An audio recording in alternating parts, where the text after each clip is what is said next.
ডাক দিয়ে বলতেছে, কি বলতেছে? মুসলমান হওয়ার জন্য। তো ইমানদার কারা জানা দরকার আছে না বাবা? এখানে সবাই আপনারা জ্ঞানী, শুধু আমি বাদ দিয়ে। তো আমি একটু আপনাদেরকে স্মরণ করায় দিচ্ছি, আপনাদের সামনে ওয়াজ করতেছি না, আলোচনাও করতেছি না, মনে করেন শুধু একটু স্মরণ করায় দিচ্ছি বাবা।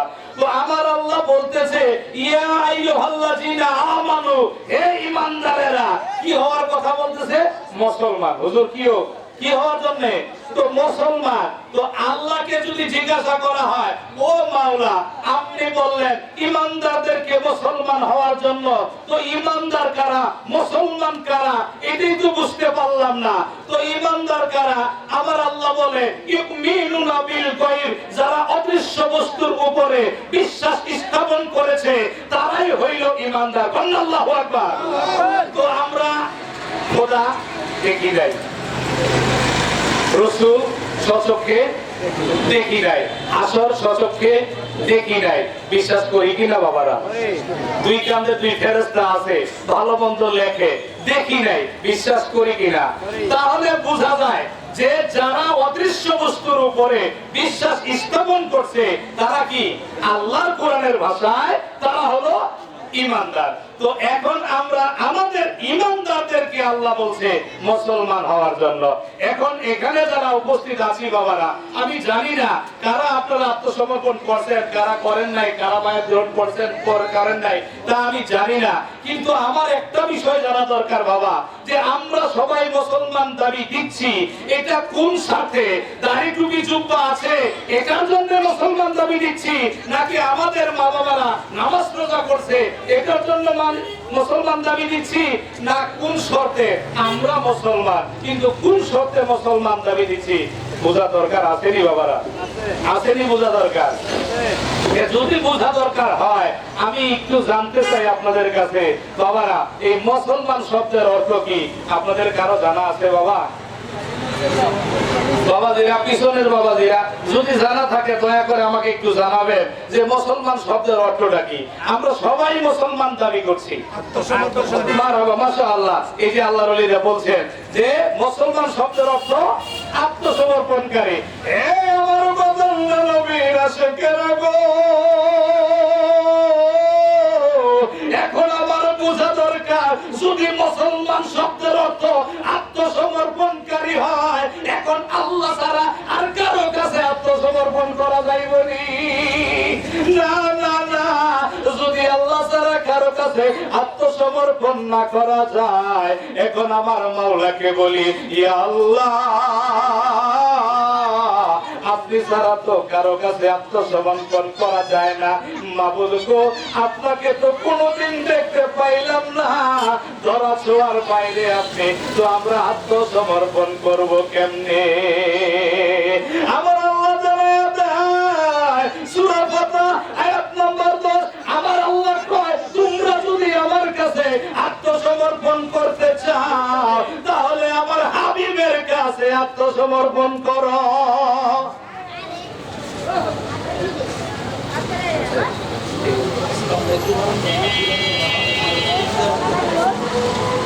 একটু জিকির করি, লা ইলাহা ইল্লাল্লাহ, লা ইলাহা ইল্লাল্লাহ, লা ইলাহা ইল্লাল্লাহ, লা ইলাহা ইল্লাল্লাহ, মুহাম্মদ রাসূলুল্লাহ সাল্লাল্লাহু আলাইহি ওয়াসাল্লাম।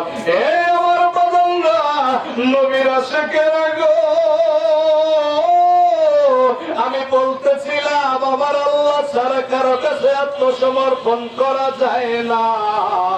এখন আমার আল্লাহ দেখায়া দেয়, তোমরা যদি আত্মসমর্পণ করতে চাও, তোমরা যদি আত্মসমর্পণ করতে চাও, যাও যাও যাও, তোমরা আমার হাবিবের দরবারে যাও। আমার আল্লাহ জানায়া দিল, ইন্নাল্লাযীনা ইউবাইউনাকা ইন্নামা ইউবাইউনাল্লাহ ইয়াদুল্লাহি ফাওকা আইদিহিম। হাবিবে গো, আপনি জানায়া দেন, আপনি রাসূলের হাতে হাত দিয়ে যারা বায়াত গ্রহণ করলো, আপনি রাসূলের কাছে যারা সিলিন্ডার হইল, আপনি রসুলের কাছে যারা আত্মসমর্পণ করলো, তারা প্রকৃতপক্ষে হাকিকতে আমি খোদার হাতে আত্মসমর্পণ করলো।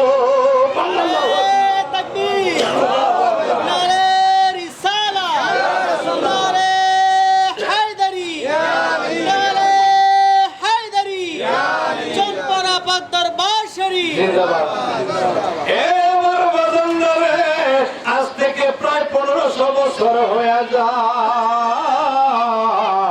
আমার রসুল ওফাত নিছে রে বাবা, আমাদের থেকে পর্দা নিছে।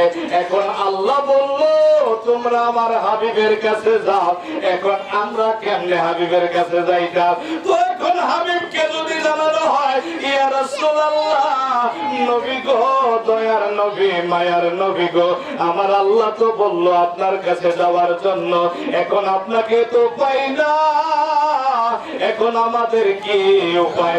আমার রাসূল জানায়া দেয়, আল উলামা ওয়ারাসাতুল আম্বিয়া, যারা হক্কানি আলেম ওলামা পীর মাশায়েখ হবে গো, তাদের কাছে তোমরা সিলিন্ডার হও, আত্মসমর্পণ করো, তাদের কাছে বায়াত গ্রহণ করো। তাদের কাছে যদি তোমরা বায়াত গ্রহণ করো, হাকিকতে রসুলের কাছে বায়াত হওয়া হয়।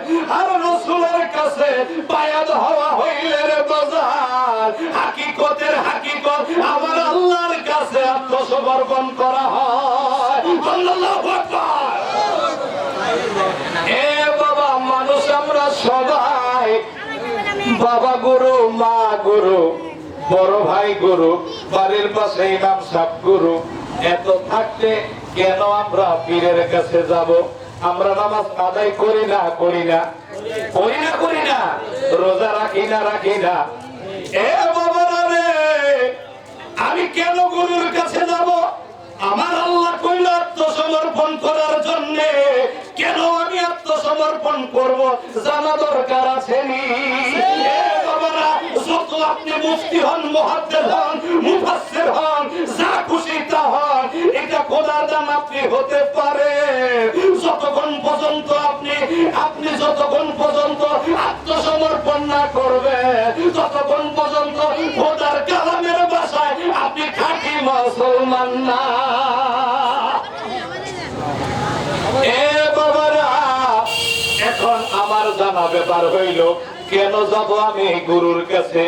নামাজ, রোজা, তাসবিহ, তাহলিল শিক্ষার জন্য বাড়ির পাশে মসজিদের হুজুর আছে না নাই?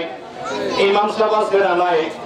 খতিব সাহেব আছে না নাই? বাবা একটু কথা কইেন আপনারা, সাউন্ড কি শোনা যায় আপনাদের কানে? তো বাবা একটু জবাব দিয়ে বাবা, আমরা কিছুক্ষণের মধ্যে শুনলাম, মনোযোগ করে দিবে। এ বাবারা, আমার জানা দরকার নামাজ, রোজা, হজ, যাকাত, তাসবিহ, তাহলিল ইত্যাদি শিখার জন্য মসজিদের ইমাম সাহেবের কাছে, খতিব সাহেবের কাছে, মুয়াজ্জিন সাহেবের কাছে বসলে শিখতে চাইলে শিখা যায় কিনা? যায় কিনা বাবারা? তো এটাও যদি না করেন, একটা 550 টাকা দিয়া একটা নামাজ শিক্ষা কিনলেও কি এই নামাজ রোজার ব্যাপারগুলো জানা যায় কিনা বাবারা? তো জানা যদি যায়, আমি কেন গেছি গুরুর কাছে, কেন যাব বায়াত হতে, জানা দরকার আছে নি বাবারা? জানা দরকার আছে নি মুরব্বী? এ আমার মতনরা, নবীরা শেখেরা গো, সারাটা জীবন শুনলাম, জানলাম, মান আরাফা নাফসাহু ফাকাদ আরাফা রাব্বাহু। তুমি তোমাকে যখন চিনবা গো, তখন তুমি খোদাকে চিনতে পারবা। এ আমার বাজানরে, আজকে দেশ বিদেশ কত জায়গায় আল্লাহ পাক গোরা, কিন্তু খোদা তোমারে তো খুঁজা পাই না। কেমনে খুঁজা পাইতাম রে বাজার? আমার আল্লাহ কয়, বান্দা তালাশ করে লাভ নাই, ঘুরে লাভ নাই, লাভ নাই। বান্দারে, আমি তো তোমার কাছে রে বান্দা, তুমি তালাশ করো না বিদায় খুঁজে পাও না। অফিয়ান খুশিকুম আফালা তুবসিরুন, বান্দা আমার নিদর্শন তোমার মধ্যে রয়েছে, তুমি তালাশ করো না বিদায় খুঁজে পাও না।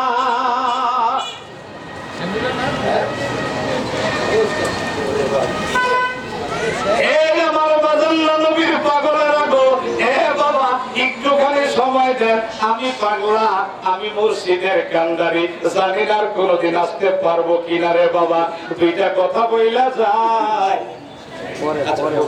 দুইটা কথা বইলা যায় বাবা। যদি ভালো লাগে আমার জন্য দোয়া করেন, ভালো যদি না লাগে বাবা তাও ভালো লাগার জন্য, আমি ভালো হওয়ার জন্য দোয়া কইরেন। কিন্তু আমি জানি রে নবীরা শেখেরা তারা তো প্রেমিক মানুষ, যতই নবীর মান শান শুনে গো, মুর্শিদের প্রেম শান শুনে তাদের মনে কষ্ট লাগে না। ঠিক কিনা বাবারা? ঠিক কিনা?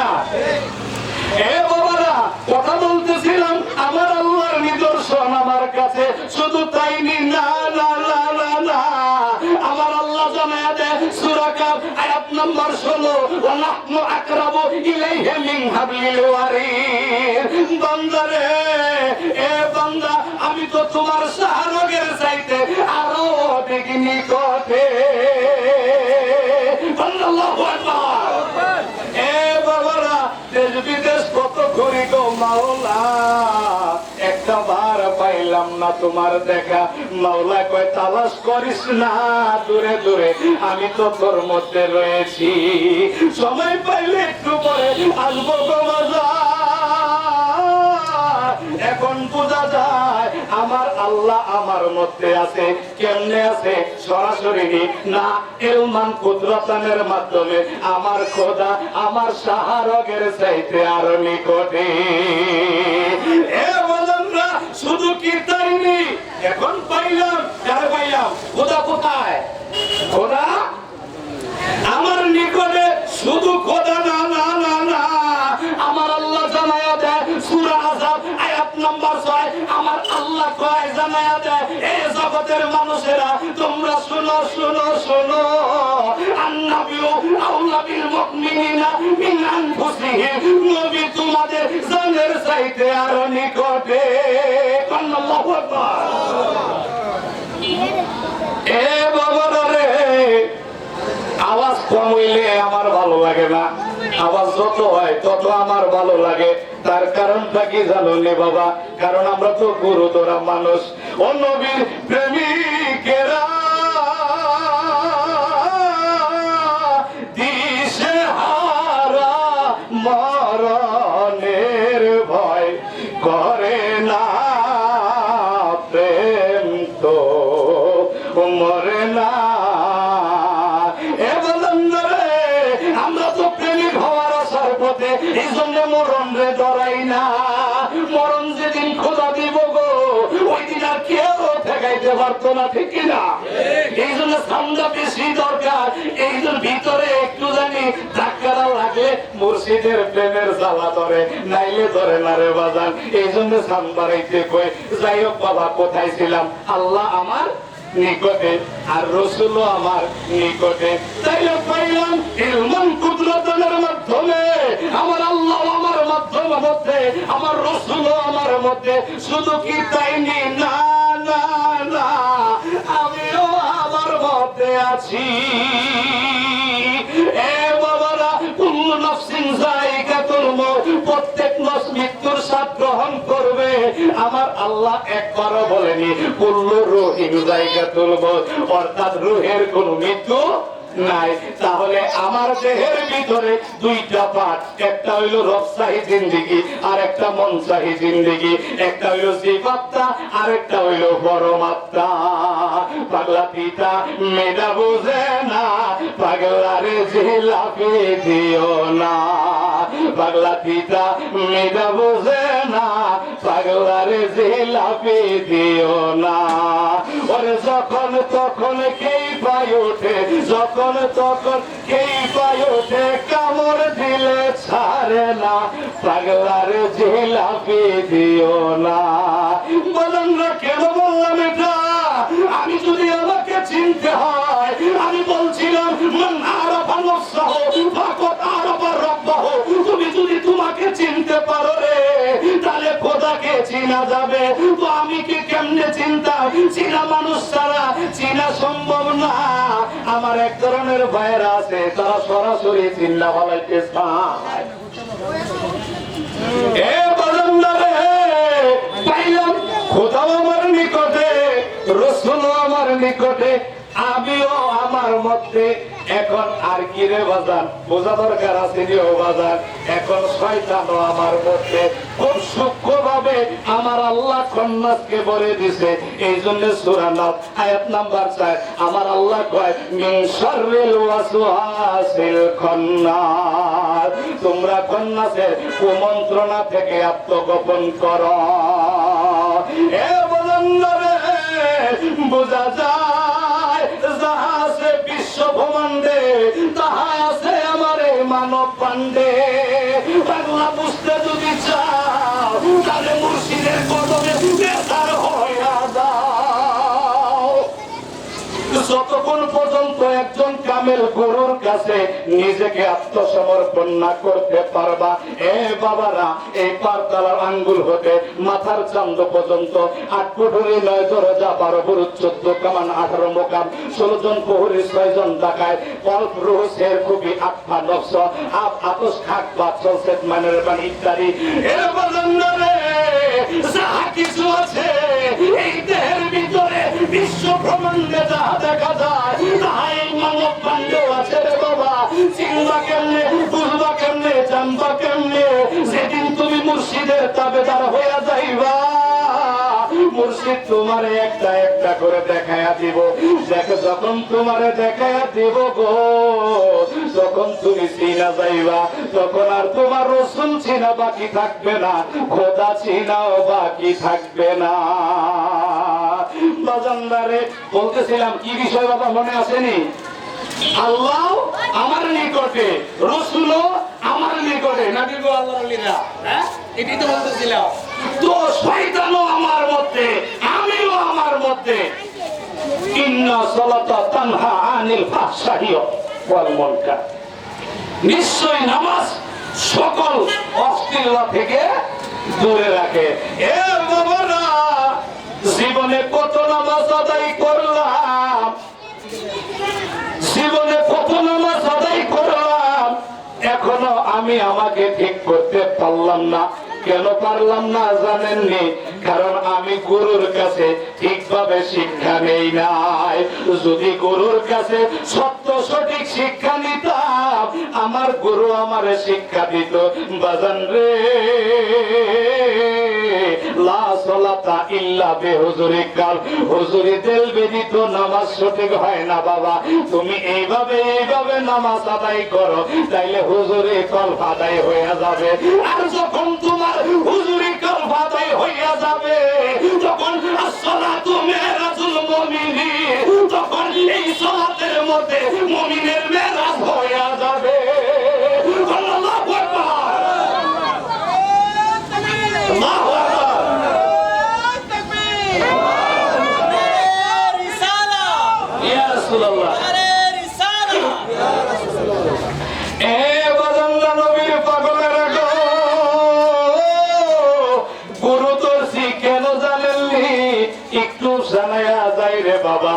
তরিকার মধ্যে কয়েকটা স্তর রয়েছে, তার মধ্যে প্রথম স্তর হইল বাবা ফানাফিল ওযুদ। কিসের ওযুদ?